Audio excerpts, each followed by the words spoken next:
だから直流電流が手元にない場合は、ビブラートを取り戻してあげれば AM 合成になるっていうことですね。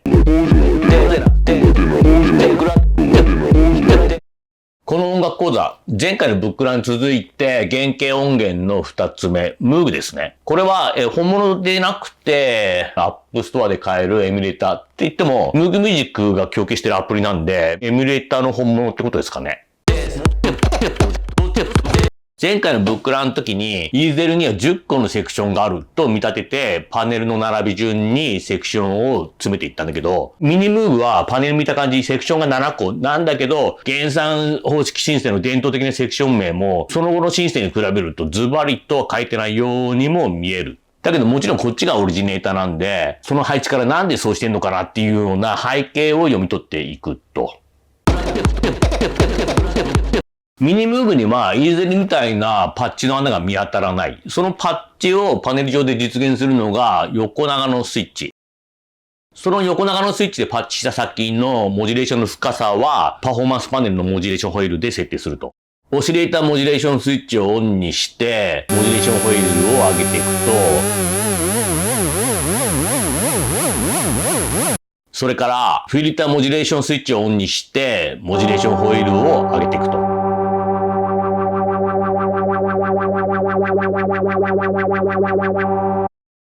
その下のキーボードコントロールは、正域側のノートに対して広域側のノートをどんだけフィルターングしますかっていうスイッチ。キーボードコントロール1がノートナンバーに対して反映する深さ3分の1の割合。キーボードコントロール2がノートナンバーに対して反映する深さ3分の2の割合。だから1と2の両方をオンにすると深さが3分の1か3分の2で全開になると。要はフィルターのキートラッキングですね。だから最初にこの横長スイッチとモジュレーションホイールだけ理解しておけば、あとは7個のセクションそれぞれを見ていけばいいっていうことだけ。最初のセクションがコントローラーズ。モジュレーションのソースを選ぶとこです。モジュレーションソースは4種。左側でオシレーター3か、フィルターエンベローブを選択。右側でノイズか、専用 LFO を選択。2択ずつのスイッチで選択した左右のモジュレーションソースを、モジュレーションミックスつまみで混ぜていくと。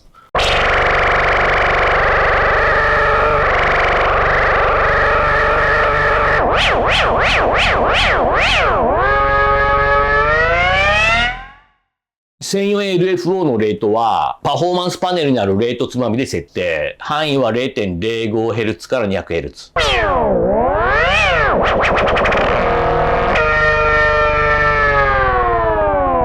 あとはマスターのチューンとグライド。マスターのチューンは振り切りで4度の範囲。グライドのスピードは 0.001 秒から10秒オクターブの範囲。グライドのオンオフはパフォーマンスパネルのグライドスイッチで切り替える。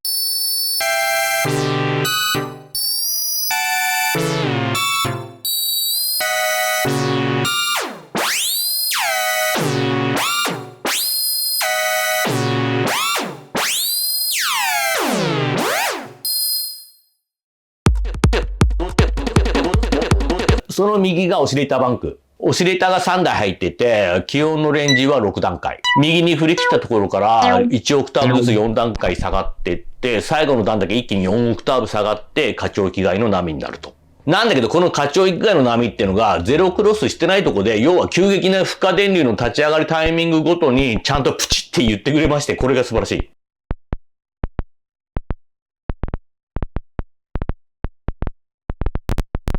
真ん中の列の振り消しつまみは、オシレーター1に対してのデチューンつか、上限6度ずつ幅があって、振り切りでオシレーター1に対して11度までのインターバルを作れると。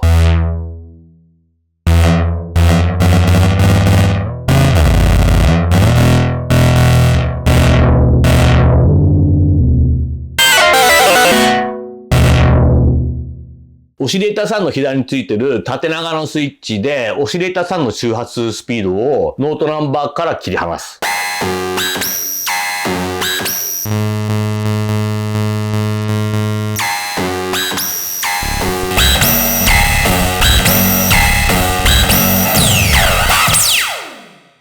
ウェーブフォームは見た通りの固定の6種類ずつ。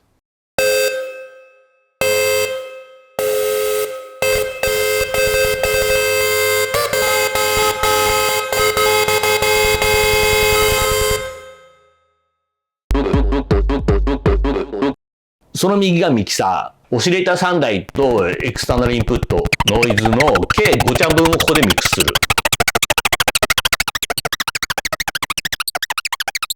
右列上のエクスターナルインプットボリュームつまみとオーバーロードランプ。このアプリだと外部入力ジャックはないんで、代わりに自分のアウトを外から自分に挿すオーバードライブ的な。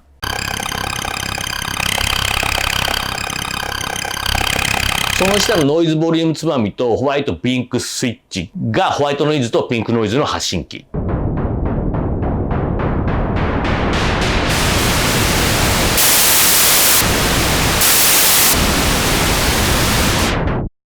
ノイズがあればランダム波を取り出せそうだけど、ミニムーグにはサンプル&フォイルドのモジュールが入ってないので無理だと。別途外からさせばできるけど、というかそういうことはミニプラグインでやればいい。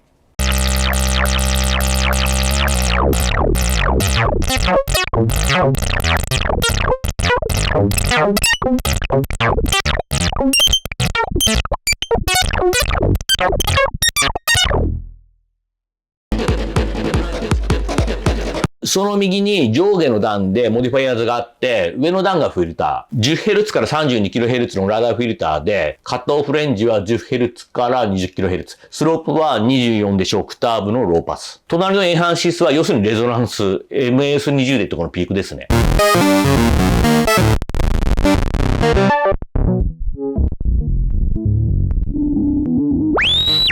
その隣はフィルターエンベローブの効きの深さを決めるアマウントオブコンター。そのアマウントオブコンターの実行値を設定するフィルターエンベローブが下にある3つのつまみ。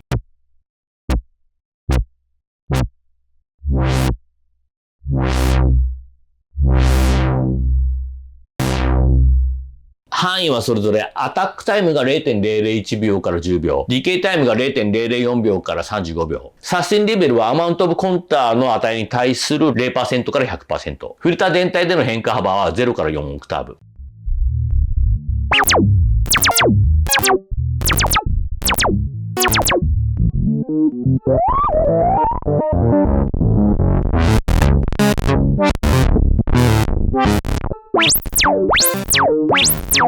ADS 方式なので通常だとリリースはなくてパフォーマンスパネルのディケイボタンをオンにするとディケイタイムを ADSR 方式でいうところのリリースとして使えると。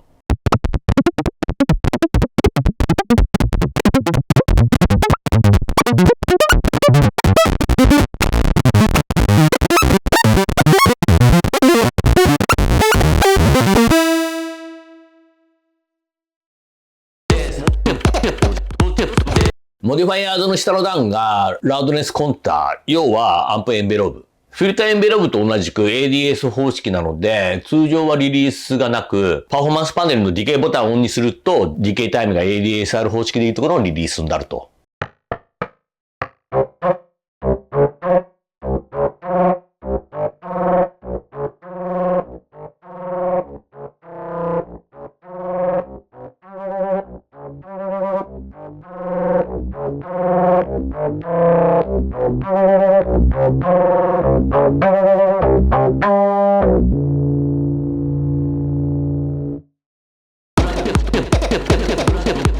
右端にアウトプット、要はマスターアウト。実機だとこのセクションにチューニング用のオシレーターやメインアウトへのミュートスイッチがあるんだけど、DAW で使う分には必要ないので、もはやついてるのはボリュームつまみだけ。ここまで見て VCA に対してモジュレーションするためのインプットスイッチがないってことに気づくわけです。まあ、すっごく早くボリュームつまみ上げ下げっていうのも、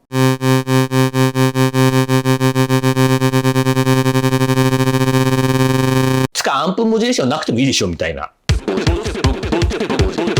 左下にパフォーマンスパネル。むしろここだけ分かればミニムーグの全部が分かるっつうか、なぜにこれらのつまみやらボタンやらがここについてるのかっていうと、ミニムーグが演奏するためのシンセっていうコンセプトだからでしょうね。だから本来それぞれのセクションについてるはずのボタンやアテネーターが内部接続によって省略されてここに集まってると。LFO レートつまみはコントローラーズの LFO スイッチに接続されてて、グライドスイッチはコントローラーズのグライドつまみに接続されてて、ディケイスイッチはフィルターとアンプのエンベローブに接続されてると。あと今となってはミディキーボードの標準になってる、ピッチベンダーはコントローラーズのチューンつまみに接続されてて、モジュレーションホイールはオシレーターモジュレーションスイッチとフィルターモジュレーションスイッチに接続されてると。そう考えると、こういう演奏用のシンセよりかむしろモジュレーター型のシンセの方が接続が裸で全部見れるんで、操作も設定も簡単なんだけれど、これがまたアプリになると、それはそれで、どうやって全部見るんだってことになるんで、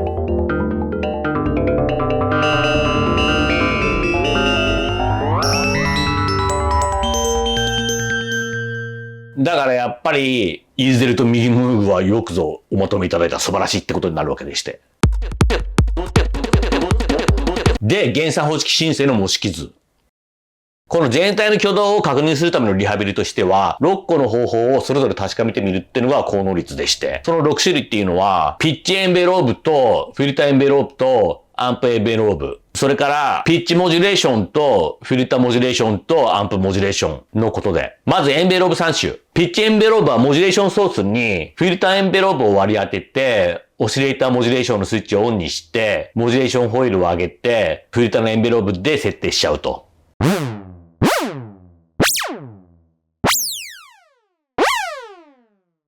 次、フィルターエンベローブとアンプエンベローブは、フィルターとラウドネスのセクション内にもともとエンベローブが組み込まれてるから、さっきセクションの章でやった通りの手順で。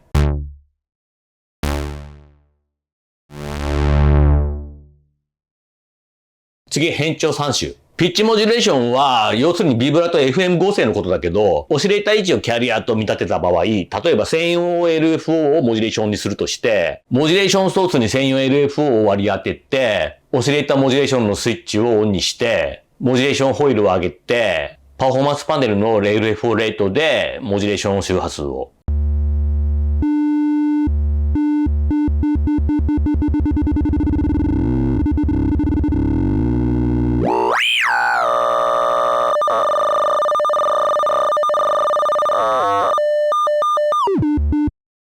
次。フィルターモジュレーションは要するにワウワウのことだけど、モジュレーションソースに専用 LFO を割り当てて、フィルターモジュレーションのスイッチをオンにして、モジュレーションホイールを上げて、パフォーマンスパネルの LFO レートでモジュレーション周波数を。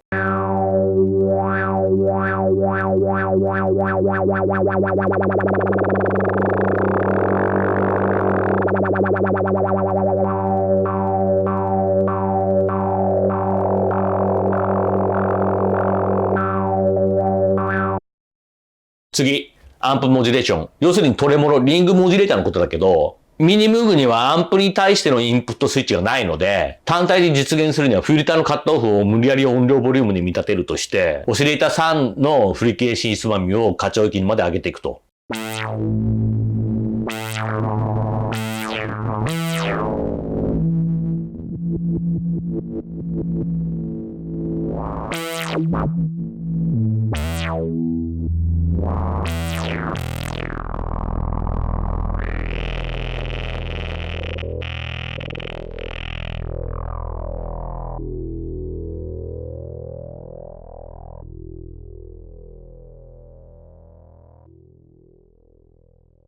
このままモジュレーターに直流バイアス、要するに DC オフセットをかければ AM 合成が実現するんだけど、だけどミニムーブのパネル見てそんなパラメータないじゃんって思うかもだけど、オシレーターもすっごく遅くしたのを近寄ってみたら、それは少なくとも瞬間的には直流なわけで、結果位相次第なんだけど、LF は DC オフセットに使えたりとかするわけです。サイン波同士の足し算ってことはビブラートってことで、サイン波同士の掛け算ってことはトレモロってことなので、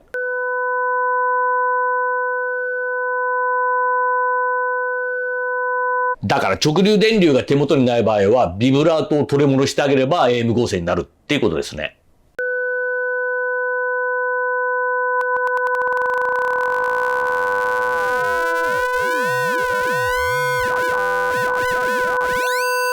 だけどミニムーブで同時に使えるモジュレーションソースは見た目一つだけなので、これって無理じゃんっていう、そこで2台目のミニムーブとカスケードって話になりまして、そのために外部入力ジャックがあるんだけど、それはしないですね。機能としての限界を使い勝手で超えちゃえばいいので。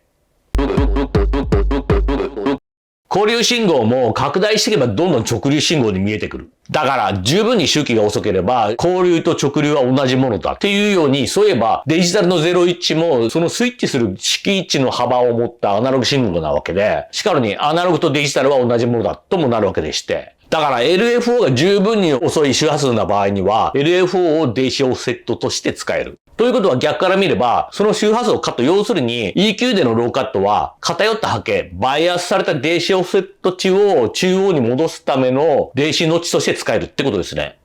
まあ役割を転用させちゃう方法はもろもろあるんだけど、鼓膜の押し方の偏り全体をシェルベギで戻せるのもしかりのように、ケーブルの逆差しだろうとリンク外しだろうと、なんだろうと、間違った使い方にも理由とプレゼンスがあるかもっていう、まあそういうことでして。バンド大事。